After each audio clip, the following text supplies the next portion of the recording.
Guys, hello there. So, as promised today, I'm gonna talk about alternative investments.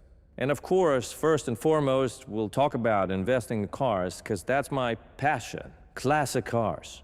Let's go.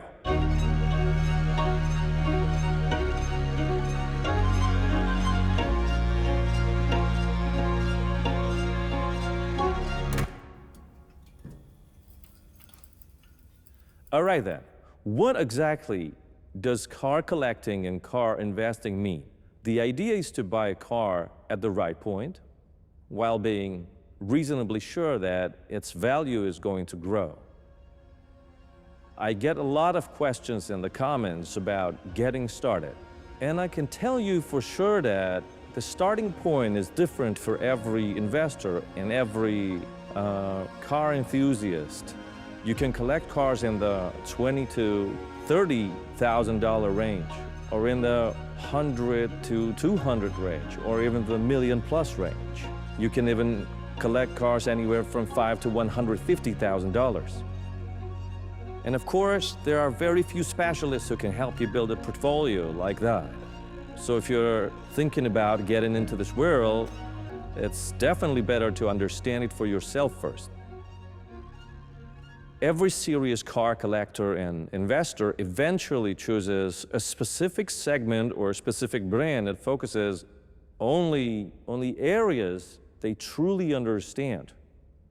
In this market, you can't just buy anything at random and expect to make money.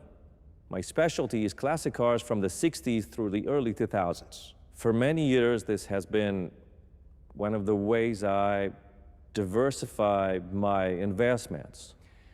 Just to give you some numbers, over the last 5 years, the collector car market has grown by 500%. That's more than 100% a year. Today's episode is about an incredible car, one of my absolute favorites. This is Mercedes-AMG SL 73.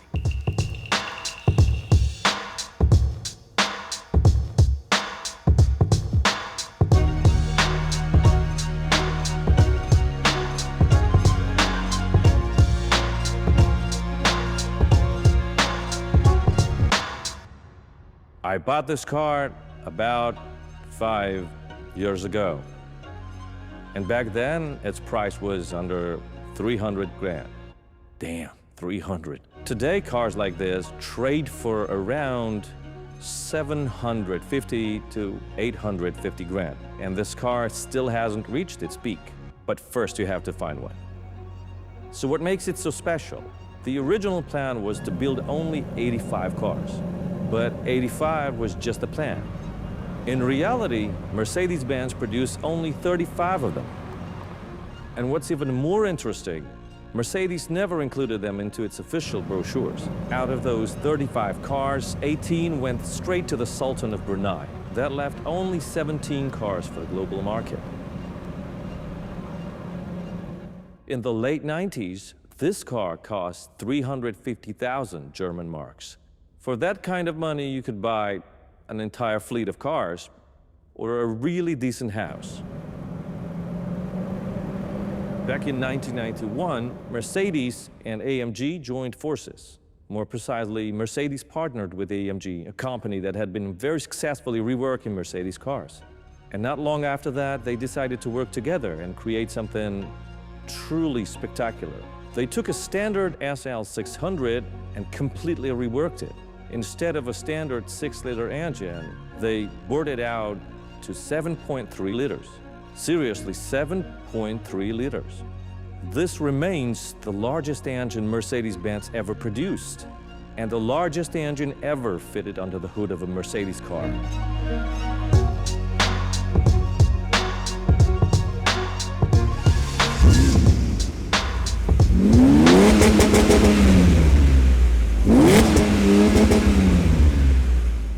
This particular example still has its factory 7.3-liter engine producing 525 horsepower. Some car reviewers said it could go from 0 to 60 in just 4.9 seconds. And maybe it could on the standard factory wheels, but I decided to experiment a bit and fitted Toyo Proxys R888R tires at the rear, and I managed to get this car to 60 in just 4 seconds. Back then, quite a few companies were tuning the SL 600. Companies like Brabus, Rentec, and Lorenzer. And I think there was one more company, MAE, if I'm not mistaken, but as far as I know, they never really touched the engine. AMG versions are the ones collectors want most. Why? Because these cars left the factory exactly like this. As for the tuning companies, in most cases, modified cars simply don't hold the same collector value. And today, we can see that even with similar production numbers, even with extreme rarity, AMG cars command the highest market value. And that's incredibly important from an investment standpoint.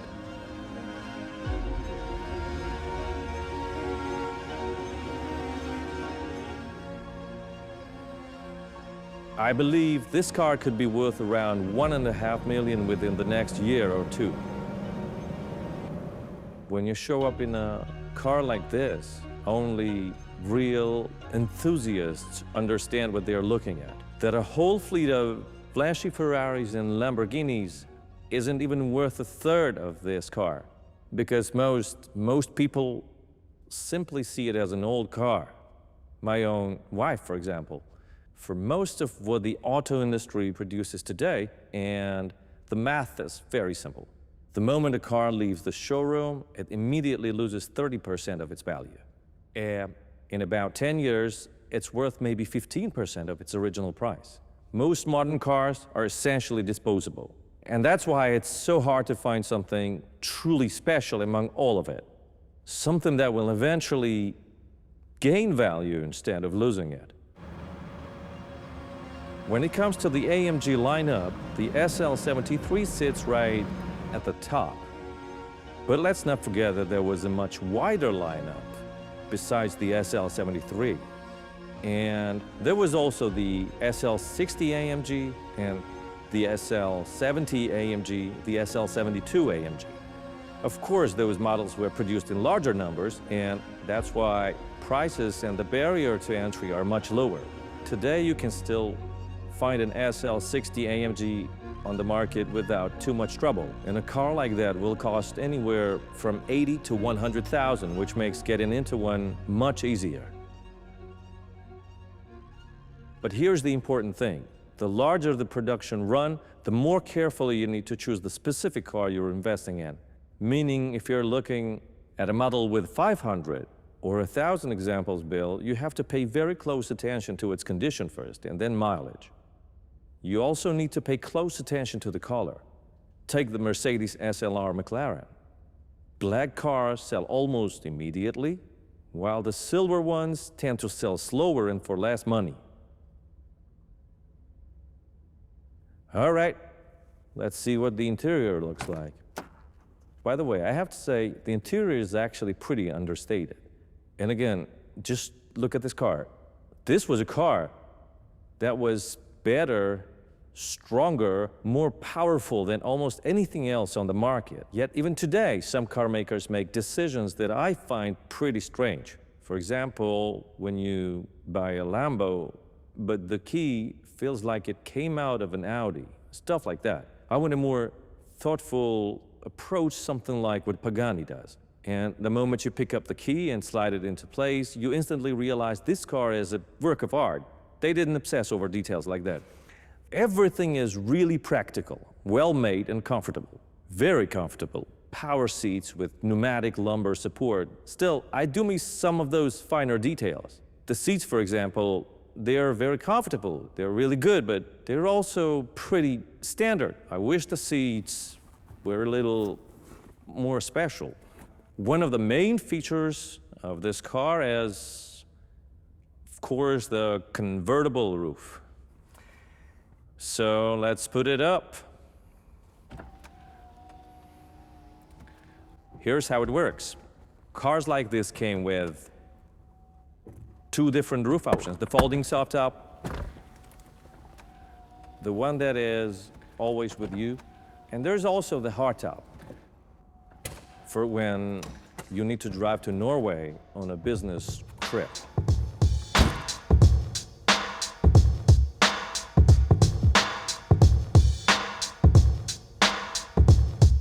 So what kind of features do we have in a car that's 30 years old? It comes with air suspension. You can raise it, lower it, and adjust the suspension stiffness. Of course, there's a function to turn off the stability control, and there's a special towing mode for when you've done something you probably shouldn't have. A standard 5-speed automatic, heated seats, full power seat adjustment, and seat memory.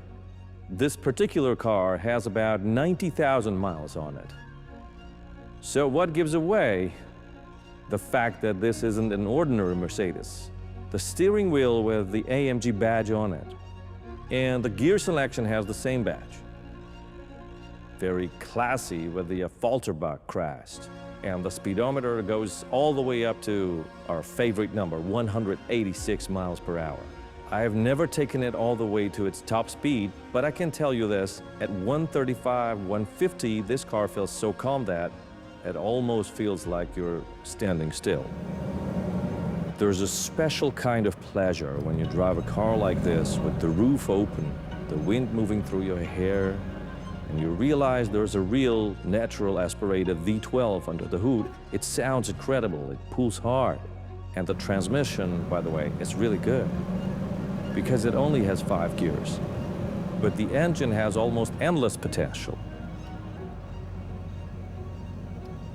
No matter the gear or the speed, the car just pulls so effortlessly that every overtake, every situation on the road feels completely smooth, with no problem at all. Well, I think it's time to start this beauty.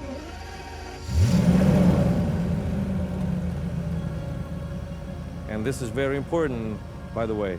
See, no warning lights, because no matter how well you sort out a BMW from the 90s or the 2000s, there is always some pixel that doesn't work, some warning light that stays on, always something going on, no matter how well you look after it. But here, as you can see, nothing's lit up.